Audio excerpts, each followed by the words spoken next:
How can you unstick your mind? How can faith help you grow in mental resistance or resilience, rather?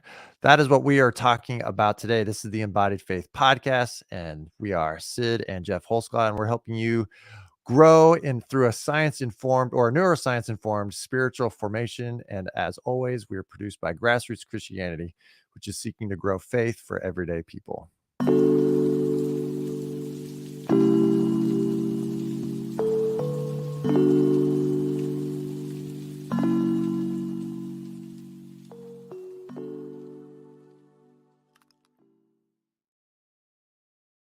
We are excited to have Mimika Cooney in today to join with us. She is an author, a speaker, a coach. She empowers Christians to rewire their brains by combining neuroscience, positive psychology, and a faith-based approach. And she'll be talking a little bit about her soon-to-be released book, uh, Unstick Your Mind, Shift Your Mindset, Develop Grit, and Break Barriers.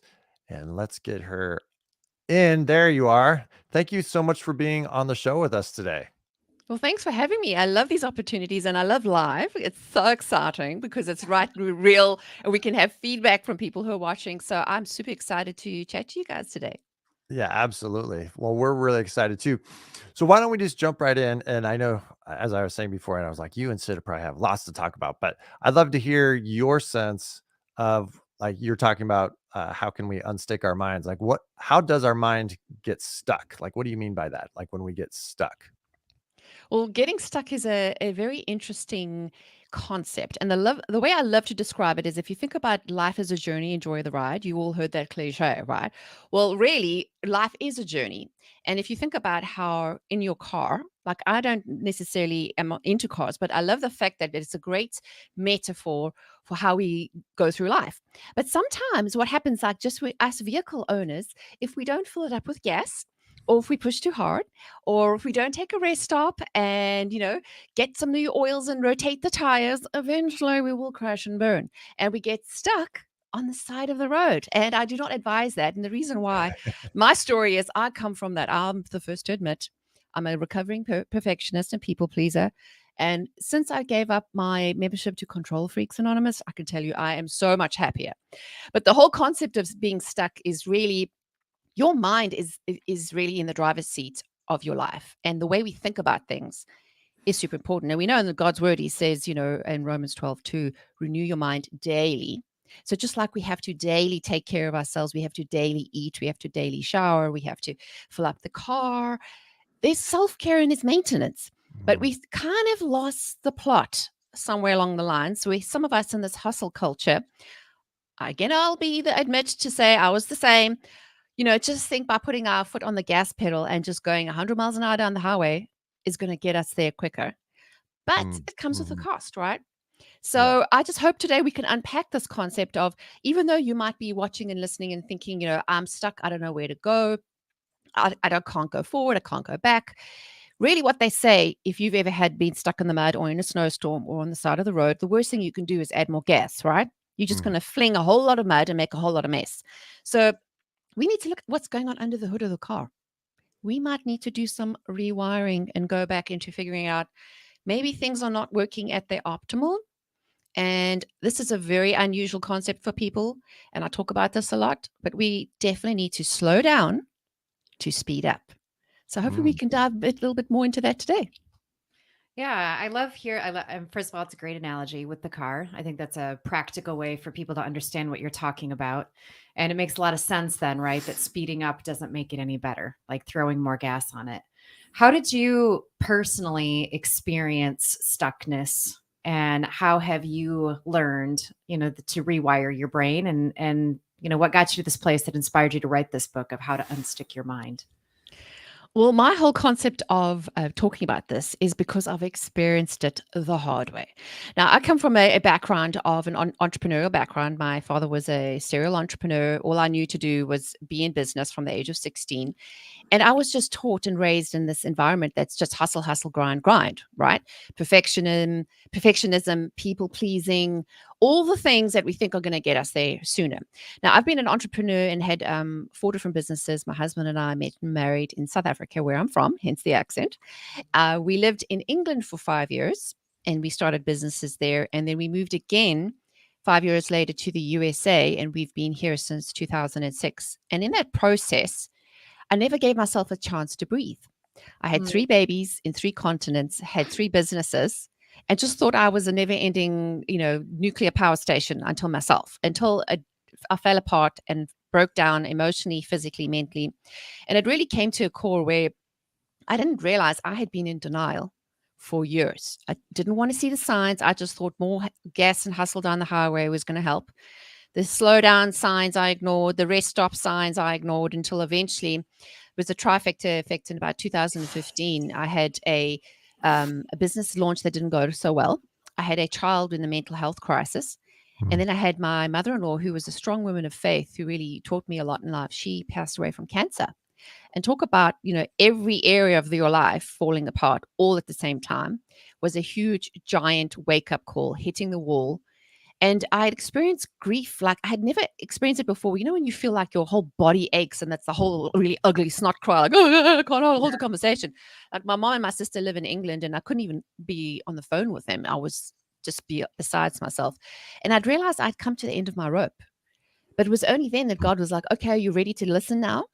Because I have a habit. God and I have this great relationship. Okay, I'm very chatty. I'm sure you can tell. Back in the day, he would say, I want you to do this. And I'd be like, oh, really?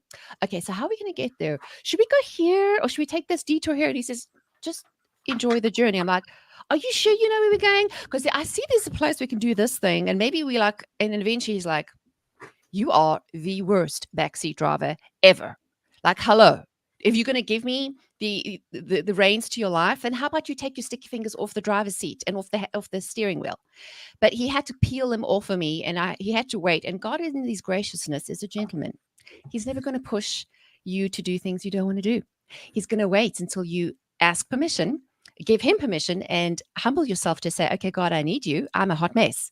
So suffice to say, that's where I got to a place where I literally could not move physically, emotionally, spiritually, where God's like, he got my attention. And it had been just a crazy whirlwind of just almost being in the swirl of just believing the things I thought were true, realizing that I was believing a lot of lies because I hadn't been presented. I hadn't been given a mirror to say, hey, you need to look at where you're at. And I distinctly remember one of, a very audible voice where God said, it's time to be healed, to be well and to be healed. And I was like, oh, I didn't know things were broken. And I was like, well, there's the first indicator that something's up, right? Is this denial and having to stop and slow down and actually look at myself, objectively. Like, I'm very strategic in my mind because that's what I did in my business. I've been a marketing branding strategist. So for me, I'm always looking to fix things. But sometimes it gets to a stage where you can't actually physically do anymore. You come to the end, your gas tank is empty, and you literally just have to throw your hands up in surrender and say, God, I totally give in. And it's only then that things started to shift, when I was really, made that intentional decision to stop and to really think about where I wanted to go, instead of feeling like I was just a victim of circumstance. Mm-hmm. So, and it's a hard place to be, because I'll admit, I had a lot of pride. I didn't want to share my air my junk in the trunk with what was happening in the past, and like letting people know, because of course the whole veneer was everything's perfect, everything's fabulous, but everything ain't fabulous. And I think the more honest we can be with ourselves and with everyone else, and not to say you have to tell everyone your dirty secrets. Okay, God knows that already. But I think he knows, he wants to bring us to the mirror and to say, are you willing to look at them? Are you willing to address them? Are you willing to let them go? Because we cannot keep going forward with where we're at. And just like if you've ever had a bunch of crazy toddlers or kids in the back seat that keep asking, are we there yet? Are we there yet? Are we there yet? They're going to drive you absolutely crazy. So sometimes you need to hush the kids in the back seat.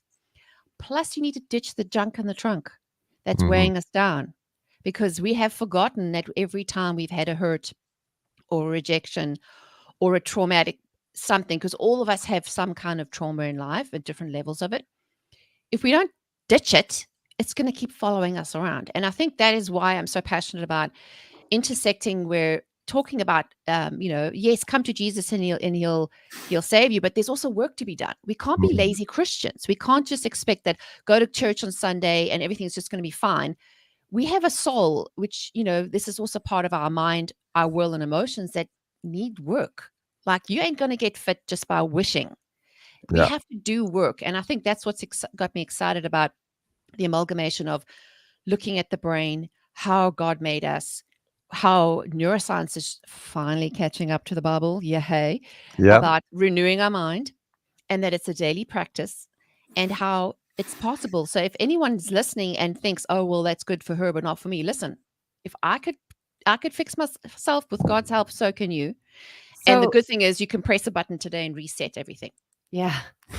Amen. So can you say a little bit more about how practically you ended up being able to look in the mirror and do that practical work? Like, did you do that alone? Did you have someone doing that with you? How did you engage in that work? Well, I've been very self-determined and self-reliant for a lot of years, but that was part of the problem. Is my biggest issue was I didn't know how to ask for help. And when I got to that stage, I'd realized I had come to the end of what I could do for myself, which is why I have a problem with the word self-help, because there's limits to self. And it's really when God was very clear with me. He says, you need to ask for help. And I was like, what? Really? Like, how are we going to do this? Like, this is uncomfortable. But it was really part, and I really believe all of us, even if you look at some of the characters in the Bible, like David, we all go through a humbling season. And to me, my humbling season was closing my business down, taking time to rest, and journaling. Now, through my journaling process, I have always been since I was a kid, dear Darren, you won't believe what Susie said to me at school today. So dramatic. But what I had realized, I just really had to take my foot off the gas. I closed my business down. I didn't want to deal with any responsibilities other than family. And really, God said to me, you need to do things for others to take your mind off yourself. And for 18 months, I actually went and volunteered at Elevation Church, which is down the road from me, because I have a TV production background. And I was in the background running cables, making coffee and tea, and with a 23-year-old manager who was telling me what to do. Talk about the humbling season. Like, nobody didn't tell anybody who I was, what I'd done, where it came from. I was just an anonymous person who was there to serve. And through that process, God was teaching me humility, because remember, the pride was a huge issue. He's like, we got to knock this out of you. And I, sitting under the word 3 times a weekend, because I was there Friday, Saturday, Sunday. First of all, it was exhausting, but it was a great experience, because it took me out from having my own little pity party at home when no one else was invited, to actually going into public and saying, I'm going to do something beyond what I could do. So being in the Word every week, journaling my thoughts, writing things down, asking for help. Like, I sought out the help of a Christian counselor, and because at the same time I was also dealing with a child in a mental health crisis, and just trying to figure out what is the psychology of this, like what are the tools? And to me, I'm just always looking for learning new ways. And through that process, God was training me, and the Holy Spirit was teaching me, and he was showing me things like YouTube videos, podcasts, books.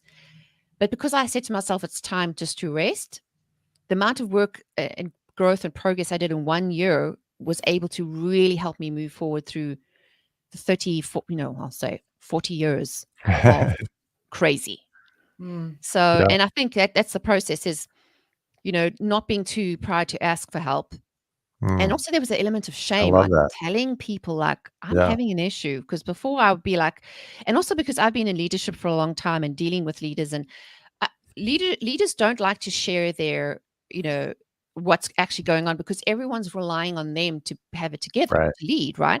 But who's supporting the leaders? Who's feeding the leaders? And I found it very lonely and hard to find, that support I needed. But I'd realized I just had to be willing to put myself out there, be humble enough to accept. So even the things that I had learned in business, God was like, be prepared to be challenged. Some of the things you learned aren't really true. Maybe we need to refix the way you think about things. Yeah. Go ahead. So about that changing, you talk about changing your life by changing your brain, which I really like. Definitely like that. So, but that's more than just like changing our thoughts, right? So what does it mean to change your brain? Like when you speak about that or think about that, how does changing your life connect to changing your physical brain, I guess, your gray matter? Yeah, well, I love to call it changing your life by changing your mind, because sometimes you have to change the way you look at things, and you have to be willing to say, maybe what I've believed isn't the truth. Is this truth or lie? And I say, again, we need the mirror to say, are you believing truth or is this lies? Because we are taught things throughout our life, whether it's childhood or environment, people and peers we've been around, we pick up beliefs and values, and that's really what drives us as humans. Is you will live your life and make decisions according to your values, beliefs. And sometimes we're not willing to challenge that. So, and Mm, how you do that is you allow yourself to question, am I thinking this correctly? And this really comes down to, and the concept of rewiring your brain is also based on the concept of neuroplasticity, which really is good news because it means you can change your brain. I mean, the old way of looking at things was you just stuck with what you have. Like if you've been through trauma, you can never be healed. And that sort of lie has been debunked now by a lot of the research and neuroscience, and it's a lot of stuff is always coming out that the brain is so malleable. You can change habits, you can change thought patterns, but it mhm, requires effort and training. It isn't a quick fix where it just happens overnight. It has to be intentional thought creation, intentional habit creation, intentional being, right? Just changing and being willing to say, hold on, I have a problem. I want to be able to fix this. And I come from a sports psychology background, and I, mm. did classical ballet training, and I'm also an adult figure skater now. And I only learned this in my 30s. Okay, I am proof you can Wow. teach an old dog new tricks, but it really took a lot of work because my muscle memory would immediately be from a ballet stance. Right now, sometimes when something works for us, you put us in a new environment, and that those skills do not apply. And you have to be willing to override that. And it comes with consistency and repetition. You just have to relearn and relearn. So just think of yourself like like the rudder of a ship, a huge big liner. You think, how am I going to change this thing's direction? And it has a tiny little part, a little rudder, but you do it in degrees. So a little degree here, a little degree here. And eventually you look months or years down the line Right. and you're in a totally different place than when you started. But unless you're willing to make those small incremental little moves and degree changes, you're not going to be able to make the big changes. And I think that's what, modern society has perpetuated as this overnight success. Just do this one little hack and this one little strategy. And all of a sudden you're, buy this and you'll get this for free. And, like, hello, life is not a QVC channel. We have to understand that things take time.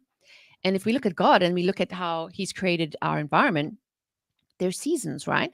Mm, You can't expect to always be in a harvest summer season. There are going to be winter seasons too, where it feels like nothing's happening. The seed mm, is growing and germinating, but we can't see any evidence. And sometimes it's those hard, dark, cold wilderness seasons that are actually going to produce the most fruit.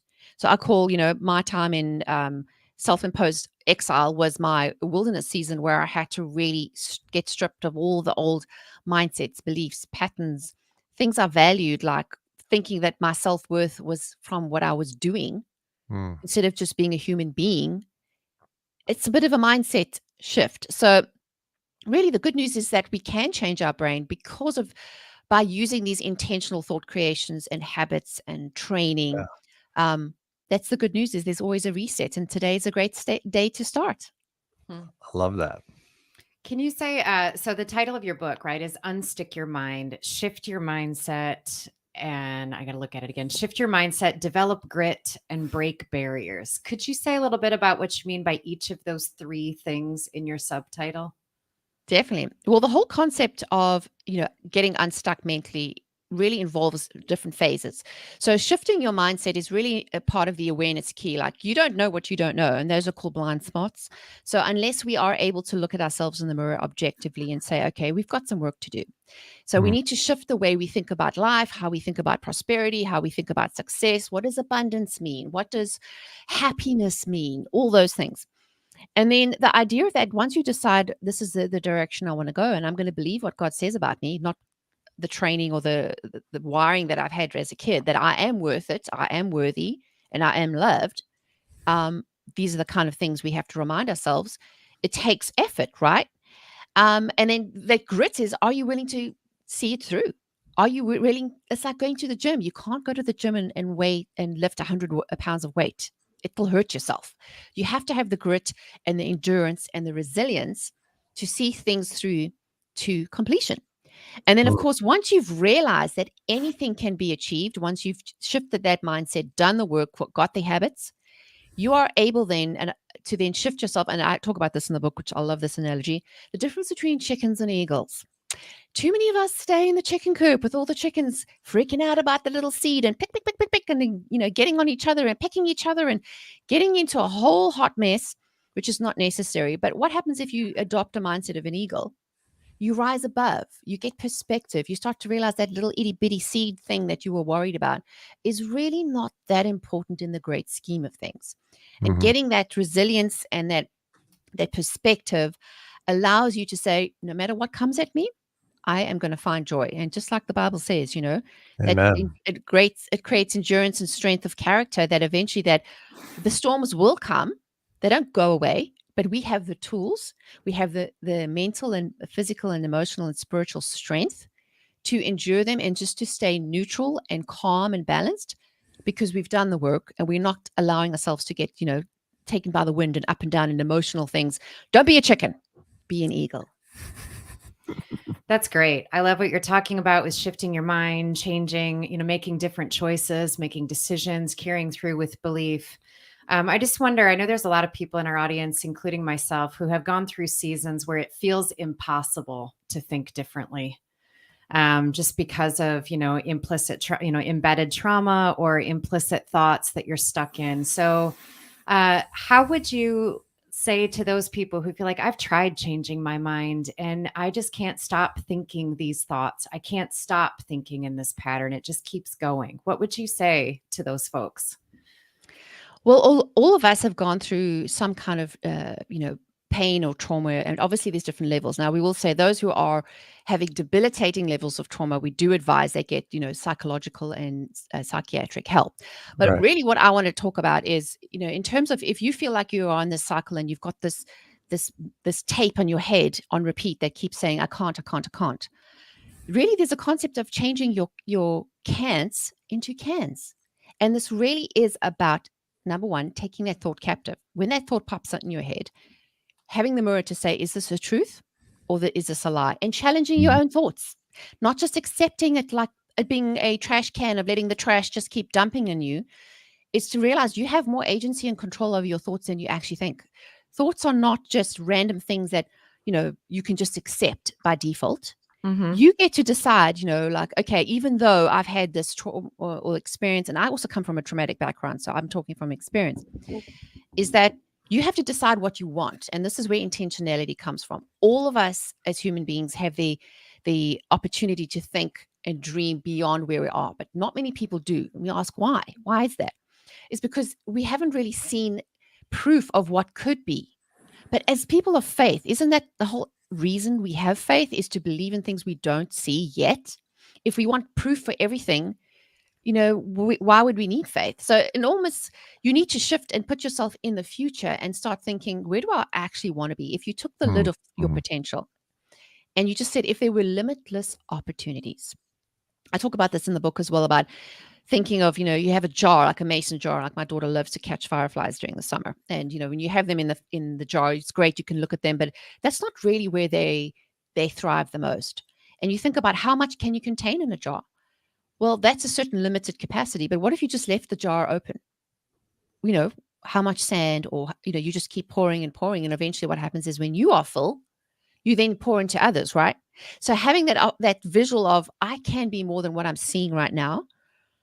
And people who are stuck find it hard to dream, because we've almost switched off that way of thinking. Because if as a kid, when they handed you a set of crayons when you were 2, 3, 4, or 5, you didn't question what to do. You just started trying. Okay, not every one of us is Picasso at 5, but the fact is you didn't have that limitation on, I can't. I'm not an artist, so I'm not even going to draw with crayons. You're like, okay, this is cool. Let's try this. We just knew that there was an opportunity to learn, right? But as adults, we've lost that. We've lost that faith in creativity and allowing ourselves to try things that maybe we don't know we could be good at, or at least think about opportunities that maybe haven't presented themselves because we haven't really experienced it. But what if we could just say, what is my heart telling me to do? Because I firmly believe that God implants in us. He calls about, fulfilling the desires of our heart. But so many of us through life and trauma and experiences get given this message that you're not good enough, you're not worthy, don't even think about it. Who do you think? And we have to remember, where is that input coming from? It's trying to silence the voice of our heart that's saying, you can do this, you have a desire for that. You don't have to Mhm. believe what's currently in front of you. And I just think it's just encouraging everybody that no matter where you are right now, no matter where you've been, there is always possibility, but you get to decide whether you step into it or not, Yeah, because which we're all yeah, free. which brings up another place. I know in the work that I do with people one-on-one, there's a lot of I run into a lot of people, and I've been here myself too, of running into a place of like, I don't really trust myself. Like, I don't trust that I can discern truth from non-truth. I don't trust that I can make good decisions for myself. Because of because of the experience and the life story that they carry. So how would you speak into that? That not willing, you say you can decide, you can do something different, you can change, but what if there's a fundamental lack of trust in yourself? Well, trust is one of those issues that a lot of us can deal with on a daily basis because of what we've experienced in life. But here's the thing, if you want to have, like, for instance, if let's look at whether it's gold or money, like there's often counterfeits, right? But how does a person who's able to tell the difference between the counterfeit and the real is they study the real. They don't spend all their time focusing on the negative and this is what a counterfeit bill looks like. They spend their time focusing on what the real, authentic thing looks like. So in our case, is if you have been focusing on the negative news and you've been focusing and listening to the negative thoughts in your head, you need to shift the channel. You need to start focusing on what God says about you. So, and this is what God took me through too. I tell you, for me, somebody who is a recovering perfectionist and not having it all together and having to admit that I had to bring myself to a level of just admitting the things I needed to admit, started with God challenging me and saying, every day in the morning, I want you to look in the mirror and say, I'm loved, I'm chosen, Mm. I'm God's. And I was like, Amen. I'd start with, I'm loved, I'm chosen. Okay. He's like, do it again. I'm loved, I'm chosen. And then eventually he'd be like, I'm loved, I'm chosen. Because I've said it so many times. I've now retold my brain that this is the new me. It felt super lame at first. Believe me, it feels Yeah. weird because it's not what you used to. But I want to focus on the real. I want to focus on the authentic. And I'm going to go to what God's word says. Every time that thought tries to come and tell me, oh, who do you think you are to think that? Who do you think you are to dream that big? I'm getting like, oh, okay, hold on. Let me find the truth. God says this about me. So if Jesus could do that when he was challenged in the wilderness and when Satan tried to challenge him with negative thoughts, what did he do? He said, Mhm. it is written. Yeah. So to Amen. present him with the evidence and say, it is written, God has already said I'm loved. God has already said I'm chosen. And by speaking it, because your brain is going to hear what comes out your mouth. So also the power of words is Right. important. You Right. are going to rewire your brain through repetition and doing things that are focused on the good, focused on the truth. And eventually, like a good training program, you would have moved yourself in degrees and shifts because you've now changed the way you think, the way you speak, and the way Yeah. you do life. Yeah. Amen. So you're releasing this book soon. Can you tell people where they can get it? And then can you share where people can find you at online? Definitely. Well, you can get a copy of the book. Like I finally got my printed galley copy. It's from my printer. You can go on Amazon. You can find Unstick Your Mind. If you look up my name, Mimika Cooney, and I'll spell it for our audio listeners. It's Mimikacooney. And you can find me all over social media as well. But the best place to find resources is to find me at my website, which is mimikacooney.com. And I have all the links to buy the book. So even if you're not in the USA, you can get the links to buy on different platforms. But primarily now, while we are in pre-launch season, it would be I'd be so grateful if you went and bought the ebook copy to help us get the book out there, because I really Sure. believe the world needs this message to know that, God has made us and designed us to be able to do the things we do. We are not stuck with the brain we have, with the faith and doing the work and the Amen. humility to do it. We can do that. So I definitely encourage everyone. And I do have free resources. I have a little guide called Eight Tips to Supercharge Your Mindset at mimikacooney.com. And I also have my own YouTube channel Mimika Cooney, and I regularly put out videos on mindsets and encouraging things. So come and look me up there. Excellent. And if you didn't get that, if you're listening or watching and didn't get all that, if you go on YouTube or if you're listening to this on Spotify or Apple or wherever, I'll have all those links in the show notes. So you should be able to just hit those links right on your phone right now. But thank you so much for taking some time, Mimika, and joining us. And we hope that your book launches successfully. And I'm excited for the next step. I know like launching a book is like, we've published books too. And it's just like, oh, like, we finished writing that so long ago. We're on to another thing, but now you have to launch this thing. It's also back and forth. So, but I'm sure you're onto new and amazing things. So we will we'll put all that, and thanks again, and we will get back to you soon. Since Thank you so taking over much. my website, my cursor here. She's like, so, all right, so long.